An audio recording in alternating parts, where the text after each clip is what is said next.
विद्यार्थ्यांच्या आंदोलनाला मोठे यश. केंद्रीय शिक्षण मंत्री धर्मेंद्र प्रधानांचा राजीनामा. गेल्या 35 दिवसापासून दिल्लीतील जंतर मंतर येथे सुरू असलेल्या विद्यार्थ्यांच्या आंदोलनाला अखेर शनिवारी मोठे यश मिळाले. देशभरात परीक्षा व्यवस्थेतील कथित अनियमितता आणि प्रश्नपत्रिका गळतीच्या मुद्द्यावर सुरू असलेल्या आंदोलनाच्या पार्श्वभूमीवर केंद्रीय शिक्षण मंत्री धर्मेंद्र प्रधान यांनी आपल्या पदाचा राजीनामा पंतप्रधान नरेंद्र मोदी यांच्याकडे सादर केला. देशभरातील विविध राज्यांमध्ये या आंदोलनाला मोठा प्रतिसाद मिळाला होता. दिल्लीसह मुंबई, राजस्थान, बिहार, गुवाहाटी आदी ठिकाणी विद्यार्थ्यांनी निदर्शने करत धर्मेंद्र प्रधान यांच्या राजीनाम्याची मागणी लावून धरली होती. आंदोलनकर्त्यांनी सरकारला शनिवारी दुपारपर्यंतचा अल्टिमेटम दिला होता.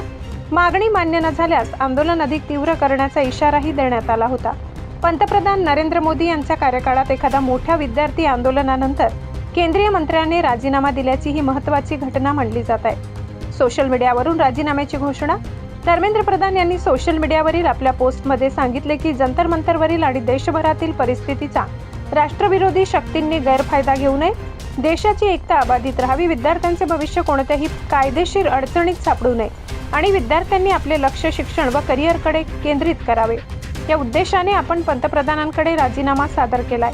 राजीनाम्यानंतर आता केंद्र सरकार शिक्षण मंत्रालयाची जबाबदारी कोणाकडे सोपवणार आणि परीक्षा व्यवस्थेतील सुधारणा व विद्यार्थ्यांच्या मागण्यांबाबत कोणते निर्णय घेणार याकडे संपूर्ण देशाचे लक्ष लागले आहे.